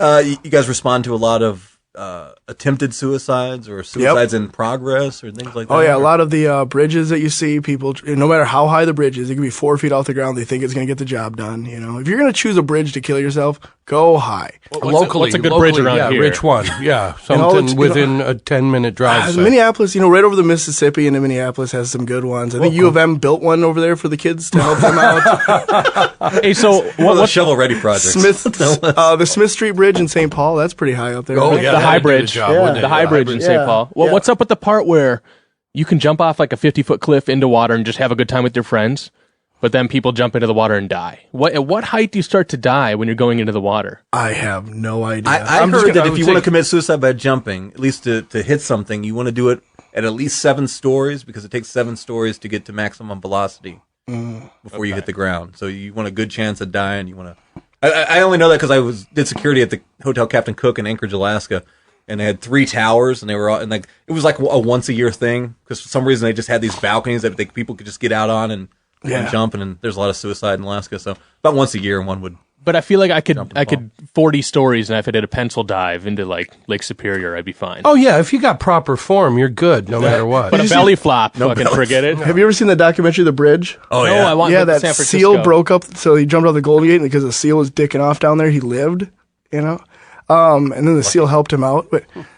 Yeah, the animal, not the singer. That would do. Oh, you worked at a hotel in Alaska where people used to kill themselves all the time. Did they eventually weld the window shut or anything? No, when I was there. Do people kill themselves in Alaska a lot? It's a very high, one of the highest depression rates. I've heard that. And people always say, "Oh, it's and highest pedophilia rates." But there's not like a poverty issue, or anything, is there? I think it's with maybe the native people there is. Well, yeah, with the actually the Eskimo population is very high alcoholism type thing there. But it's the price of a Happy Meal. It's so expensive. Yeah. But the weather, because like sometimes like it goes like in the wintertime it's dark almost all day, and in summertime so it's the lack of the sun. Yeah. Because I was like, if it's just because of where you live, why don't people in Utah kill themselves all the time? I don't know. Utah's beautiful. But but then you have to live with other people. I mean, from it's Utah. filled with people from Utah. Yeah, exactly. That's the worst part. It's a lovely land. I've kind of found that people in Alaska are trying to kind of get away from something, and then they move out there. At least the transplants. And it'll still catch up to them a little bit. Yeah, you can't. Has your suicide response, has it kind of run the gambit as far as technique, like shooting, like? Oh yeah, we had a guy trying to shoot himself with a crossbow. We got there, he turned it on us. Whoa! Yeah, was he like a big Game of Thrones fan or something like that? Yeah, you put your shield up. Yeah, we were just like, okay, we're not going to be here now. We're going to leave, and then let the cops go in. Right. I'm like, yeah, you guys get off on this kind of shit, beating people up. Go do your thing, you know? Is that a real thing? The fireman cop kind of, I mean, we get along, or... especially since with the ambulance service, they kind of have met our mercy. You know, hey, you don't want to fuck up and then need us. Right. So They don't roll in and say, this isn't your jurisdiction. no. And there's no running into the fire station going, I'm safe. You guys can't get me in here. Like, I think that was the scene from Rescue Me, but, there's, the suicide thing. Yeah, we got, shootings, people trying to shoot us. One of the most beautiful suicides I ever saw was, that happened. There's a guy who, he got diagnosed terminally ill. I think he had just distant family. And they said, it's where you can prolong your life months. This is all hearsay from his friend. And he said, I kind of figured he was going to do this. He took his motorcycle shop where he customized motorcycles, cleaned it up, put all his Marine Corps memorabilia up in his watch band of brothers, and put a gun on the side of his head and took his life when he felt like, oh, that's good enough. I think he had some good bourbon to drink. I'm like, if you know you're going to go and you get to do it by your own destiny, it's just you could see he was probably at peace when he went, And, but then other than that, there's the gambling debt suicides. Those are always bloody and violent for some reason. There's just a pile of lottery tickets on the ground. And blood splattered everywhere. And we had a guy who, LSD, is that suicide or is that just a reaction to the drug? What would you declare that as? What do you mean? When people take LSD and try to jump out windows. Oh, it's just somebody doesn't know how to handle their drugs. That's suicide. It's a poor suicide drug on a drug. user. That's somebody who's not skilled at doing drugs. The one, You've seen some LSD deaths, though, like that? Or yeah. Well, See, that really And then happens, a guy jumped out of a, I think, third or fourth story window on LSD and then it hit a railing, bent him in half, and he lived. Ooh. Yeah, I was like, I don't know if he's still alive. Just at a right angle for the rest of his life. Exactly. And then I saw a guy try to jump out of a window because somebody said to him on MySpace. And then he realized, oh my God, I'm on MySpace. Yeah, exactly. He was like, I think he thought me and the other guy on MySpace don't get along. Yeah, that's it. It was Tom. The last friend. It's time to go. So we got there and he's sitting in the window contemplating his actions on the 10th story of a building. And the cops come up with us, and he had thrown up from trying to take pills to kill himself. And so we're talking to him in vomit, and then he just kind of takes a dive, and the cop who grabbed him was probably about 5'6" and 130 pounds, and he starts going out with him. And then I grab the cop, and it was like this Lucille Ball moment of we're in a chain and we're sliding through vomit. Like Very a gross, cool. Yeah. And then his partner grabbed me, and we made this chain, and we pulled everybody back in. That's amazing. But, That's a great story. A rescue orgy is what it is. But I'm just looking at the whole situation from like an outside point of view, how like comical and goofy it looked as we're sliding through vomit. And One of those things where the dude comes back like a year later and like meets all the people that saved him. Like, thanks, man. John Stossel's there. Judging by this guy, unless he made some huge changes, he probably still wasn't happy about the whole situation he had going. He was on MySpace. Right. I mean, you can turn some things around, meth, sure, but MySpace. That's a lot worse. Do you guys have any more questions about the bad shit before I switch to good shit? I have to say that when I found out Chris was coming, I had to double check that I had my fire extinguishers where I thought they were. Now, I didn't want to get a bad report here or anything. yeah, before we switch over to the good shit. Yeah, if I'm missing one. Yeah, I mean, this is just to kind of get the word out there of like the things we do. One of the very real situations is going to shootings a lot, gang-related stuff. Been to a lot of executions. And then you're always worried about somebody else coming back. 'Cause they have shot at our ambulances while we go to respond to a gang. Holy a crap. gang war. Yeah, they'll shoot at the ambulance to get us to stall so the person they want dead dies. Wow. One of the local hospitals went on lockdown for several hours after a gang execution. The guy didn't die. They found out which ER he went to, and then they called the ER, said, if you have anybody you want to live, get them out now, because we're taking every life when we get in there. Whoa. And so the police barricaded the hospital and stuff. Yeah, it gets pretty real pretty quick. But we went to a birthday party drive-by. Bunch of some gang members were having a birthday party, and a rival faction knew about it, so they rolled up and shot them all up. And the guy I was helping, taken to the hospital, he got shot in the thigh, and it came out and went through his testicle. And then split that open, and then that was just gushing blood. And so we have to go bandage wounds up, and then push all his stuff back in his system. Whoa. And I'm covered up to past my elbows in his blood. And you have gloves. Yeah, his ball blood. And that's relevant to the story because the next day I found out he has HIV, or had HIV before he died of bullets. Wow. Then you had a scare then. Yeah, so I'm thinking, do I have any open wounds? I have tattoos. Are they fresh? How, do I have any? So it was pretty surreal moment. Like for now, every time I go test it, I'm like, man, I hope that doesn't creep back up on there. And I know other guys who have crawled through broken glass to help someone with HIV. And one guy I know who went to a car accident, crawled through broken glass in a rolled over car. And the guy said, "Stop, I have HIV. I don't want to give it to you." Oh, wow. And the guy who's in the story just pushed forward and grabbed the guy anyways and took him out. Wow, And- ballsy on both points. and I was like, both these guys are, just one-upping each other on who can be the nicest guy here. Who's the better guy? Have you ever been injured yourself personally on any kind of call? Not anything cool. Like I jumped off the truck once and rolled my ankle and was out of commission for a couple of weeks. Like in the scene of a fire? I can't lift up my shirt and show you a cool scar. It was on the way to McDonald's. Yeah, this is where a 4x4 went through my body. You know what? You're right. It's not like backdraft at all. Do you see any things with like someone gets a rebar through their calf, and you guys have to cut the rebar off and then bring the rebar to the hospital while it's through their calf? Yeah, we had one with if you have kids or you have bicycles, put pegs on the bicycles, little blocks, that are $10. This family apparently didn't think that their daughter needed those when they broke off, so she just had that straight bar where the pedal used to be, Right. and she tipped and it went through her calf and came out the other side. And that's just a piece of steel, so we had to try to cut it away from the bike. Oh. And we pumped her up for as much painkillers as you can give to her. Like I think she's 7 or so. Jesus. And then I just have to I had to clamp down and cut this piece of metal, and she's screaming at me, just hating me, and I feel terrible, but that's what you got to do. Yeah, right? well, you're saving. You just did standard Took a wire bolt cutters, bolt cutter things? Yeah, and then had to secure it so it didn't move anymore, and her parents weren't home, and it was and she was so scared of all these guys just, showing up, and she's in all this pain and everything. And, it felt awful, but so that's probably the worst situation of seeing that. Other guy, construction guys getting that done. Saw a guy who had a train car. He was a train car mechanic, and it fell and landed on his hand. And he was wearing gloves. The wheel was, so when he got it picked back up, he looked at his hand, and the mesh is coming back out the other side. And I go, so I have to fill out this report. Pain scale 10 out of 10. I'm just gonna put down. He goes, oh no, it's like a 4 to 5. Wow. And I'm thinking he must have been in a lot of shock. But, Yeah. But he also looked like just one of those old lumberjack kind of guys, Can you just cut it off so I can get my hours in today? You always go 10 out of 10 because you get the best pain medication. That's not true, though. That's It's not? No, because they can sniff a sneaker out a mile. Oh, then tell me what the right way to do it. Well, it's just not go all the time or move to Florida. I think they got a good system down there.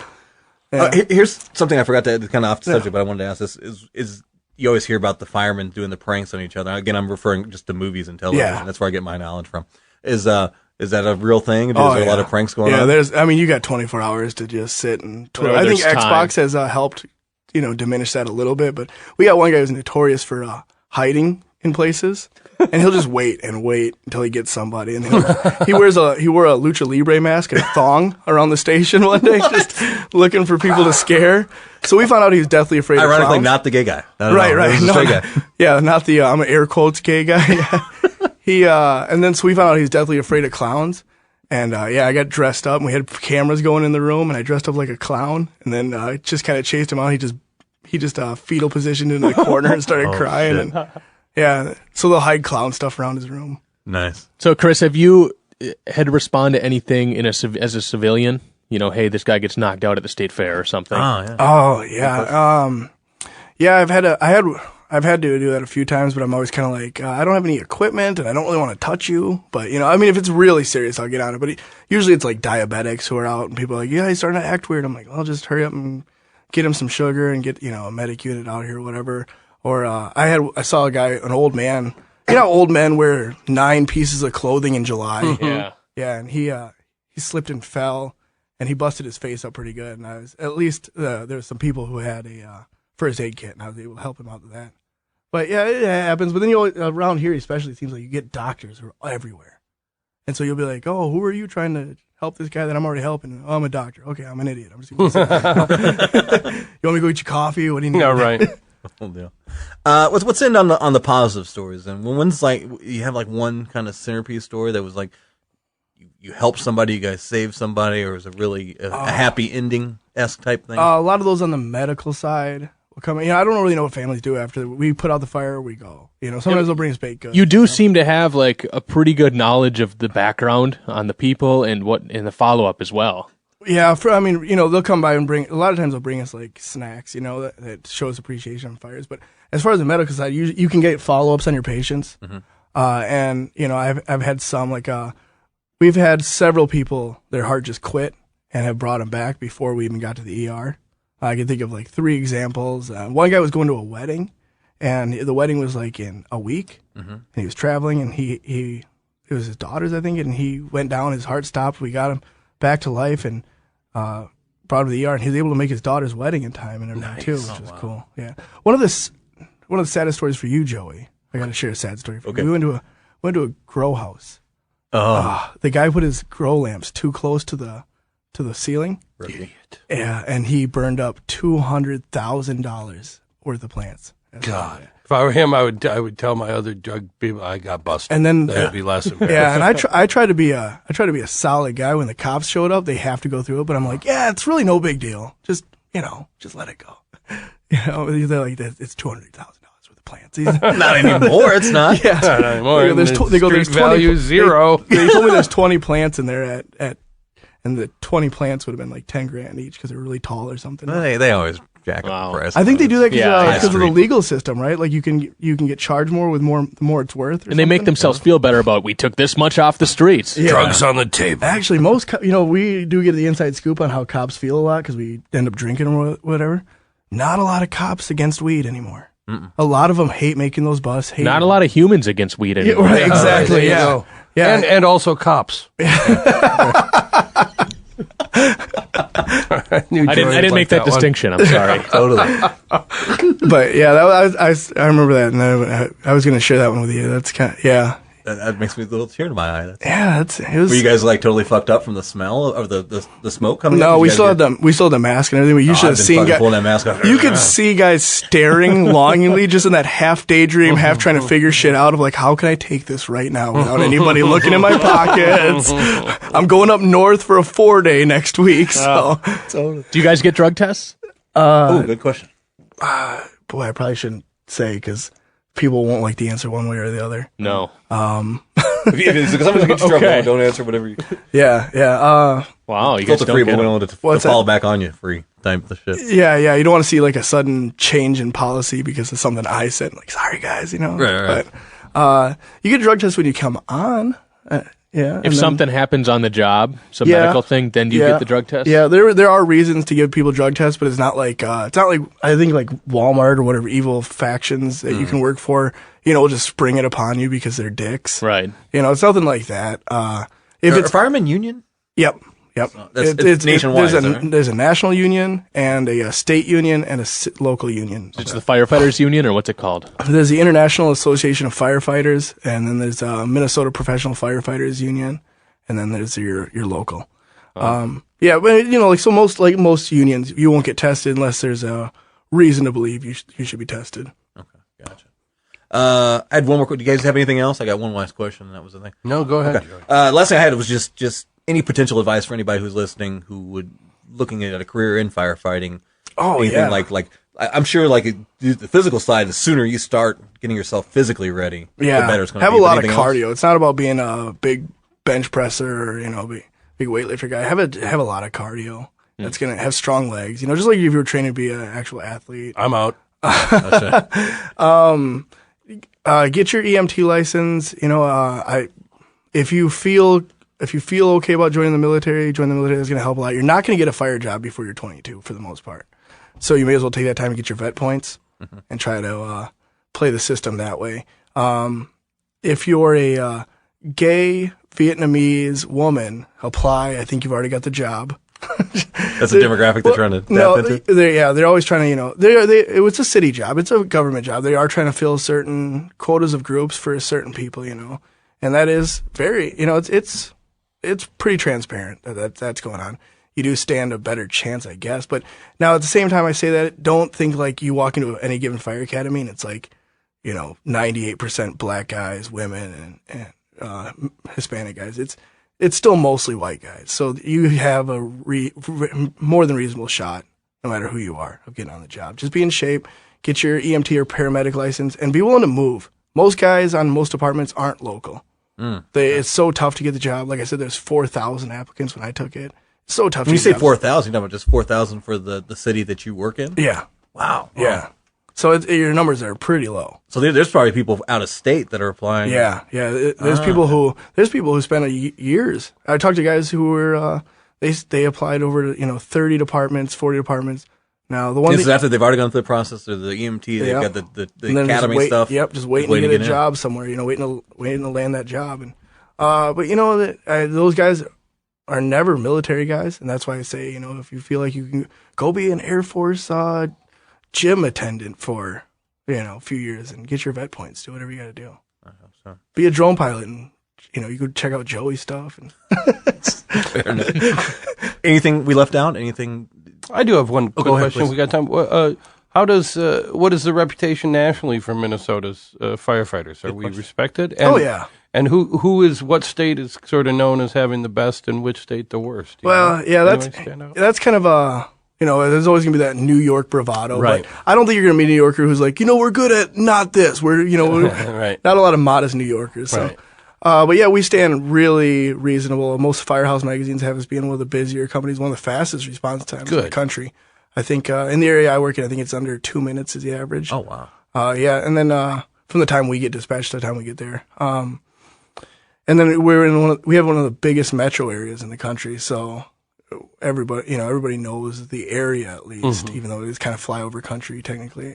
Chicago's got a lot of history. Backdraft. Yeah, Chicago fire, the big Chicago fire from the There's been cow. a couple. Cow of them, conspiracy. Yeah, the cow. There was a second cow on a grassy knoll. There's a second milker. You're a Chicago fire truther, aren't you? It was a horse. I swear it was. And then you got those crazy guys out who do wildland fire. Those guys are fighting miles. That is crazy. I got a buddy who story does that that we in just had- Colorado. Was it in Arizona this summer? There was like 15 Yeah. firefighters died? Yeah. In one thing? Oh. Yeah. Oh, that's right. They got trapped in an area and couldn't get out fast because they say these flames are moving at like 60 miles an hour or Right. something. It's insane. And they're just burning like burning with matchbooks, and they like and they a fly fuse through. the size of a forest, Yeah, right? I mean, yeah, it's just exactly. It's going. like I know the wildland guys. I've never done any wildland firefighting, but I've seen some of their equipment. They have a little tent that they say if you see the fire coming and you can't get away, get under this. Get cozy. And it looks like a piece of tinfoil. And I'm like, that's just so they can find you easier after it's all done. There's no way a little piece of tinfoil, you're like, nah, I'm good. It mummifies you. Yeah, those guys are crazy, and I don't think they make a ton of cash. So, I mean, it's strictly for just getting in there and doing it. You guys are on that rush. One thing I forgot that was I had on the outline, I just overlooked it, was we're in Minnesota where we have really extreme winter temperatures and things. Oh, yeah. And when I was in Alaska, I've talked to firefighters there, and they say fighting fires in the wintertime is just the worst. Oh, way worse you are than the heat of the summer. 100% guaranteed to be sick the next day. Right. You get you go into this extreme heat, you get really sweaty, and then you of course get really wet.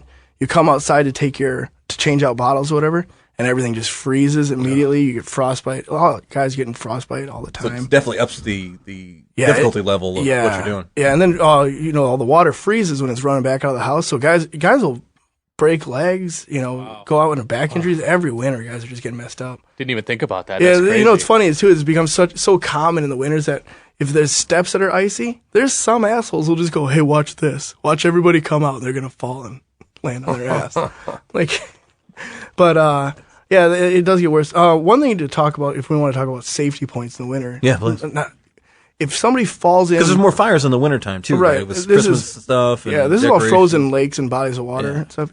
If somebody Fireplaces. falls into water, they're not dead till they're warm and dead. It's the same. I saw the Captain America movie. Was stuck in ice for 50 years. there was a young boy who was taken out of the water, I think hours later, and revived, and he's fine. Now. Really, no brain damage? No, Yeah? your Wow. body shuts down. That's amazing. And it completely shuts down. You can last for hours underwater. Walt Disney. Yeah, right.